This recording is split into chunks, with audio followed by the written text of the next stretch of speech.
conscripts at our disposal. Welcome to Game 2 of the series. Paul vs. Korean Army. Korean Army had a pretty impressive Game 1. Just safe, solid play. Just really standard textbook stuff from him. Paul made a few really crucial mistakes, and that cost him the game. It was pretty much one of the most textbook games of Crossing in the Woods I think I've ever seen. You could study that game. The only thing that was not textbook about it was Korean Army's choice to go Tier 3 and a half track. But after that, it was straight to Collins. So, well, a few little fun surprises in there, but really it just came down to that mine. Came down to the mine. Tiger hits the mine and it dies, and then that's pretty much it. And, honestly, he sat in front of that AT gun for a long time. Even if he had pulled back immediately, those T-34-85s were gunning straight for him, and he didn't have any mines, defensive mines. I don't know if Korean Army would have chased super deep, but there's no point playing the would've, could've, should've game. Time to focus on Game 2. We're going to see Paul playing as Soviets in the north, Korean Army playing as Osther, so no change of factions, completely the same matchup. Paul playing as Mechanized Support, Urban Defense. Or no, Armored Assault. They look really similar. Armored Assault, Mechanized Support, and Guard Motor. And Korean Army playing with Jaeger Armor, Mechanized Assault, and Close Air Support. So other than this kind of strange commander, I think we're going to see some pretty standard stuff from him. I'm expecting Mechanized Assault could be Close Air Support. He doesn't strike me as a Close Air Support style of player, but I could be wrong, because like I said before, I'm not that familiar with his style, so see what he does. Paul goes with a 4 conscript opening, just like his opponent last game. Korean Army changing things up a little bit with an MG opening. Looks like a single MG supported by 3 Grens, no double MG, just moving this thing up to suppress conscripts where opportunities arrive, turn engagements in his favor. Well done, comrades. The point is ours.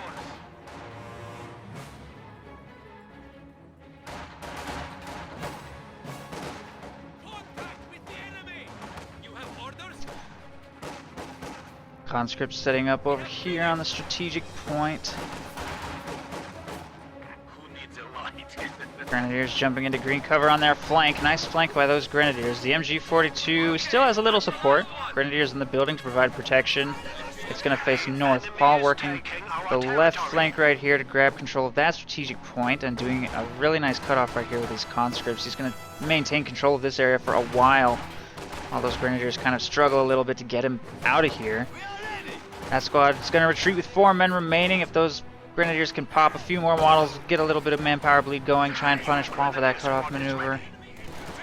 They should get home. There's still these 2 squads in the retreat path, but yeah, they'll be fine. That's a little bit of manpower bleed. 20 manpower per model of conscripts means 120 manpower, or not 120.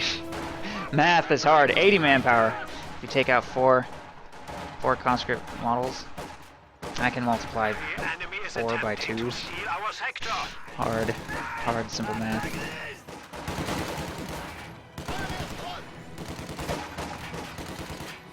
Enemy forces are securing our territory. So a little bit of manpower bleed right there. Similarly, Korean Army has taken a little manpower bleed himself. Again, 5 minutes in, about 10 kills, 5 kills on both sides. Pretty non-lethal. These players just go this cat and mouse infantry. I mean, it's basically exactly the same as Game 1, only Korean Army has the MG. That's the only really critical difference so far. Although I think Paul will go Tier 2 and use Tier 2 a little more extensively than Korean Army did. I certainly don't expect Paul to go half-track. He has chosen guard motor coordination. Right side's undefended right now, so Pios are going to make their way over there to get that under control.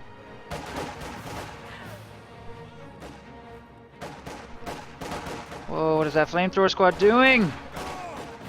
That's asking to die. That has no health. It's in oh. I'm just kidding. Nice merge. It didn't even occur to me that merge was about to happen. Nice merge. He's going to keep that flamethrower squad healthy. Keep that flamethrower squad on the field. Force retreats with it, rotating left. MG42 has to rotate to shut down this push. There's a retreat. Paul doesn't like this engagement. He's just going to retreat. He doesn't think he can get in range of that machine gun, and he doesn't have Molotovs researched either, which is probably something he would need to turn this engagement. A little bit of wire has been thrown down over here. That conscript squad's got to go. Korean Army will take control of the left side in this engagement and simultaneously harass the right with his pyos. Nice harassment. Paul has slightly under-dedicated forces to the defense of the right side because all he needs over there is one squad of anything he has to push that away. There's the heavy mortar from Paul. So no tier 2 yet. Just going to go with the heavy mortar from guard motor coordination for now. And it's pounding away at the MG42.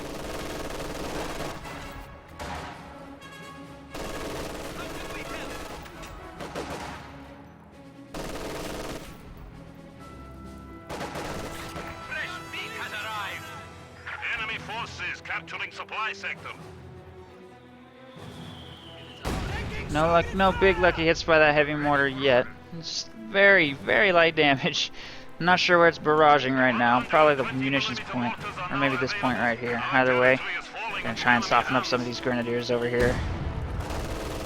Grenadiers trying to remain in motion, trying to think where might that mortar be. He's just gonna leave the point. He doesn't like that. That squad's at half health, so that's asking to get wiped by that mortar. He's gonna stay away from that. Grenadiers working the right side while conscripts retake control of the fuel. A lot of territory just changing hands. Very back and forth. Very cat and mouse between these two players. And it's just mind games, especially on this map. It's all about how much forces do I dedicate to each side to maximize the return I'm going to get. And it's not just on fuel and munitions, it's on manpower, it's on engagements. You have to manage all 4 of your resources. Although the 4th resource, pop cap, doesn't really come into play until the late game.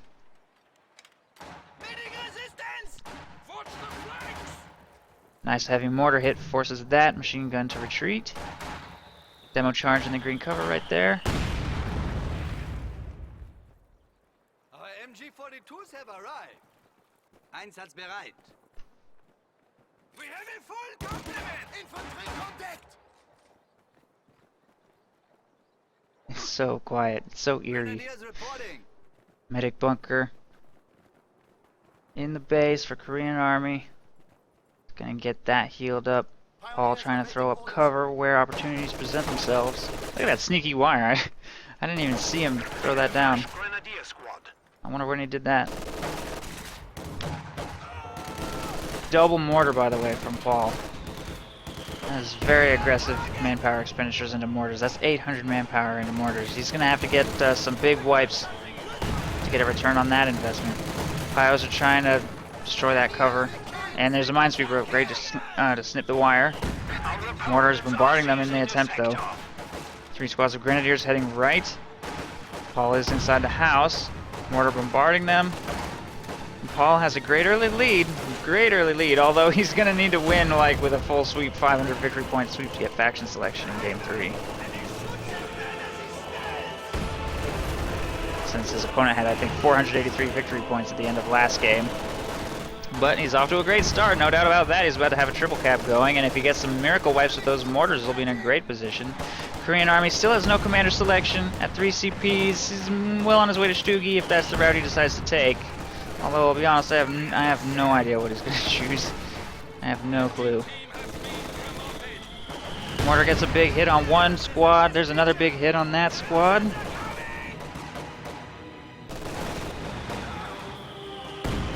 And there's the wipe. He's getting a good return on investment so far. 8 kills already, and they've barely been engaging. Wow. They're doing some great work. Doing some great work with those heavy mortars so far. That's a lot of manpower bleed. Jeez. You can't even recover that machine gun. And these 2 squads will force everything else to retreat and steal the MG. Huge win for Paul with those mortars. Enemy forces are securing our territory. Off to a really solid start this game. If he can maintain total control of this game for the next several minutes and just prevent those VPs from dropping at all, he might get faction selection in Game 3. He just needs to keep playing a really solid game. That also helps. Jeez, Korean Army is so behind now. These are some seriously devastating losses he's taking right now. Demo charges and mortars So much stuff to deal with. It's nightmarish. Finishes sniping or snipping the wire here in the center. Trying to get this victory point under his control. Mortar's already bombarding him. As long as Paul doesn't make any catastrophic mistakes, I really think he has this game. Huge fuel advantage. Probably shouldn't stall for Collins, though. He should go tier 3 and try and seal the deal with a T-70. When you're this ahead, it's very important to go tier 3 and just finish your opponent, especially when you can't afford to lose 17 VPs. Fueled and ready to fly.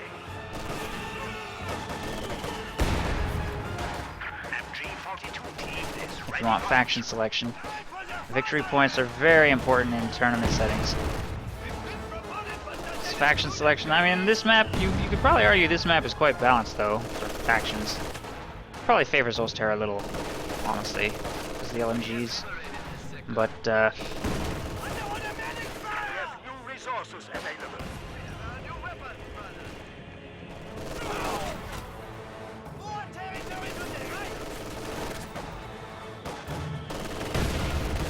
I don't know, guards have LMGs and their PTRS as well. If they sit in sandbags, they can perform fine, so... Faction selection may not matter as much as just really solid play on this particular map. Stuka ready to strafe enemy troops.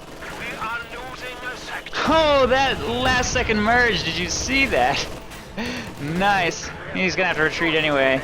Anti-infantry strafe. But the fact that he even baited that munitions expenditure right there with that merge, that's value.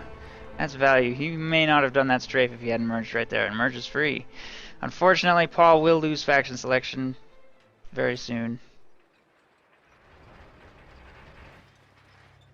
There's nothing he can do to prevent that. He's about to be triple capped, gets fully forced off the battlefield, so there it is. Korean Army definitely has faction selection should Paul win this game, which he's probably still poised to do. Has struggling a little bit in this engagement, but it's nothing too serious, and he's going to get back onto the battlefield very soon. Korean Army has fielded a bunch of fresh grenadiers to try and offset the losses he's taken from these mortars, which are up to 13 kills. Just trying to keep grenadiers in motion to avoid getting blasted by those mortars if possible.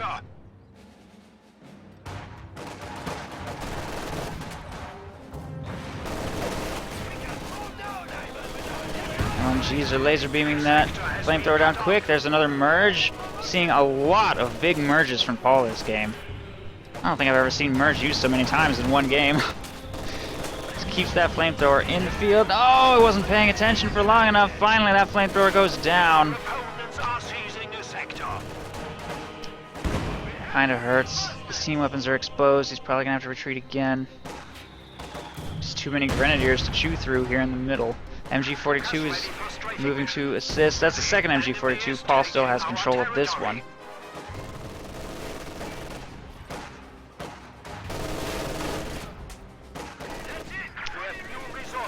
Heavy mortar has to pull away. Anti-infantry strafe coming in on Paul.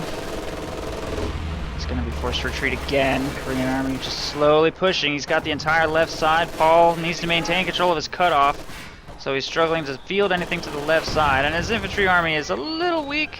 I mean, 4 conscripts is fine, but he lost his flamethrower, and all the rest of his army is in heavy mortars, no guards. He doesn't have that extra elite infantry punch. He doesn't have any flamethrowers. Just his core of 4 conscripts, which is just causing him to struggle just a little tiny bit, sending 2 squads for harassment of the right, and has to dedicate pretty much the rest of what he has to protection of his cutoff and this fight for the middle. He makes a little bit of space for himself. Those grenadiers are going to retreat temporarily. Heavy mortars applying pressure to the machine gun. That's got to retreat as well. And I don't think he's going to be able to set up really aggressive triple cap. I don't think he's going to be able to get total control of both fuel points, but he's got a huge fuel lead. He's going to get the call-ins out. Korean Army just went close air support. Well, he didn't just go close air support. He has been close air support using the anti-infantry strafe, so no Tiger. And he's just going to go double AT gun, try and shut down Paul's decision to go call-ins that way. Maybe throwing down some Teller mines as well. I haven't spotted any. There's one. Teller mine right there. Heavy mortars still doing good work against those Grens there in the center. That squad's got to retreat. Korean Army, of course, doing the right thing, keeping himself very spread out. I think double mortar against close air support should be pretty good, though. against heavy usage of Grens and AT guns. Those heavy mortars will be great for the entire rest of the game as long as Paul protects them, doesn't let LMG Grens get too close. Trying to provide vision here in the middle. His push to the left gets strafed again. Spending a lot of munitions on strafes. Every time that happens, that's one less teller mine you have to worry about. So that's one way of thinking about it. There go those conscripts, and these mortars have no protection. Here comes the grenade. Mortar plus high explosive barrage from the Zis will prompt a retreat though. And the mortar was gonna retreat for some reinforcement, but it's pretty much fine. Force off the field for a little while. Gives Korean Army some space to breathe. LMG firing on the heavy mortar over here. Forces that to retreat. Korean Army just has great map control, really strong map control with just LMG Grens. LMG Grens, there's no guards to fight those LMG Grens, there's no flamethrower. Just conscripts. Conscripts don't even have Molotovs. So he just can't win infantry fights. It's pretty much that simple. His decision not to go tier 3 means he doesn't have a T-70 to wipe infantry. He's just basically hoping for lucky wipes from his mortars, and Korean Army is constantly in motion and very spread out. We have a fresh grenadier squad. It is secure. Demo charge going down here in the center.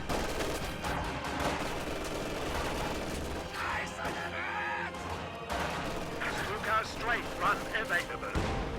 Ju-87 ready for panzer busting. Here comes another anti-infantry strafe. That's going to force that retreat easily. All these anti-infantry strafes constantly pushing Paul off the map, and just more map control for Korean Army. Look how the map is just slowly turning red, just working the map, pushing Paul back into the base. T-34-85s are on their way.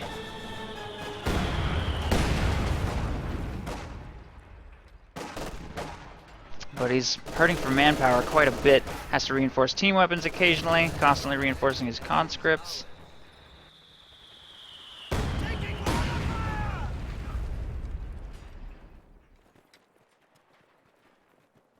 There goes that squad of Grens. Paul needs to engage as well as he can for the rest of the next several minutes while he waits for the manpower for T-34s. As far as kills, Korean Army's way in the lead now. Way in the lead, even despite those mortars.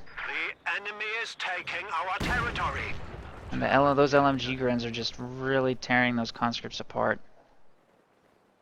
And every time he gets an opportunity against the team weapons, it's just made even worse. These two squads heading right. Force that retreat. Paul needs to split up or he's just going to get strafed back into the base over and over again. Our opponents are seizing a sector.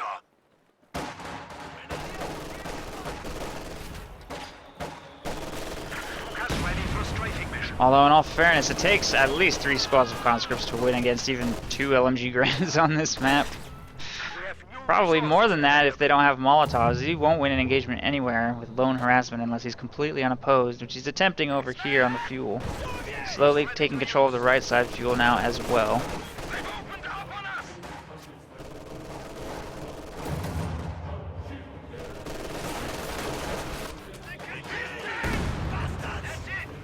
Mortars bombarding over here. No big hits yet. They're both Vet 1, so he's got access to precision strike if some Grens would maybe hold still for a little while.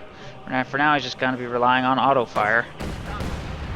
Enemy forces are securing our territory. Conscript squad has to retreat from the left. Korean Army's going to get that territory all back under his control. Demo charge in the middle on a teller mine. That's kind of sneaky. That'll be like a super demo charge. Look at all these teller mines. They're everywhere. Paul is going to absolutely have to support his T-34s with a minesweeper this game. He failed to do that with his Tiger in game 1. Hopefully he won't make the same mistake this game because there are teller mines everywhere. Stupid dive bomb on the mortars. Paul is dodging. Ooh. Jeez. That hurt. That was a lot of manpower. He could not afford that manpower bleed. right as he needs to call in his tanks. He's going to need to do something amazing with these tanks after that. That dive bomb was huge. Anti-tank gun has arrived.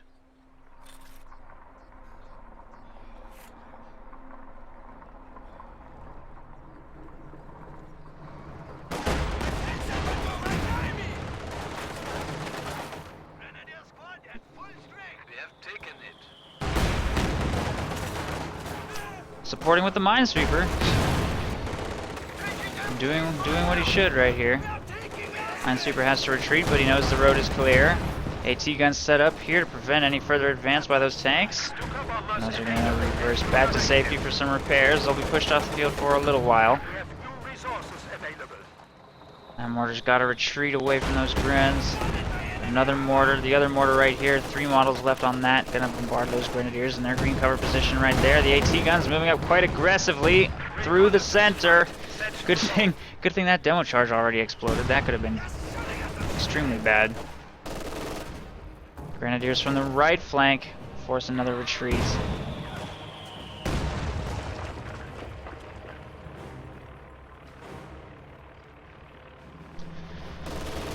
Man, I thought Paul had this game in the bag. He was so ahead, and this is just the power of LMG Grens against vanilla, just plain conscripts. Paul didn't get nearly enough damage inflicted with his mortars, and that is the game. That is definitely the game. Stuka dive bomb blows up pretty much everything Paul has left without any infantry forces remaining. I don't think Paul can come back from this situation. He's been pushed completely off the map. Just out microed, I guess. Out microed and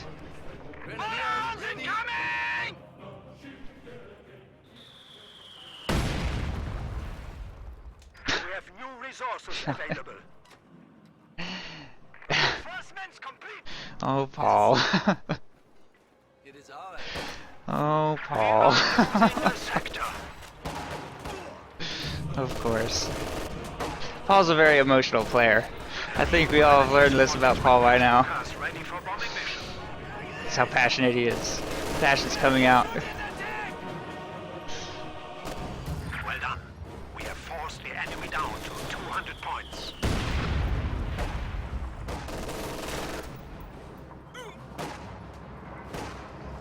Reconnaissance flight ready at your disposal.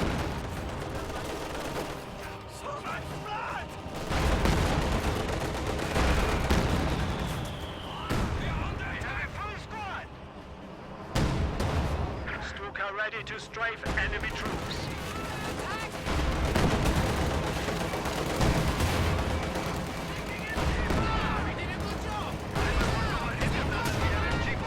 T-34 is making a wide flank right. Will probably hit a teller mine like any second. They have no minesweeper support. I don't see any teller mines over here on the right. Not really sure what they're doing. There's another dive bomb. We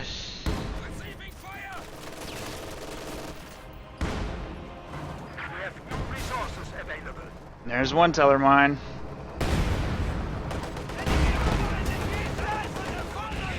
T-34 destroyed. This one's about to suffer engine damage from a Panzerfaust.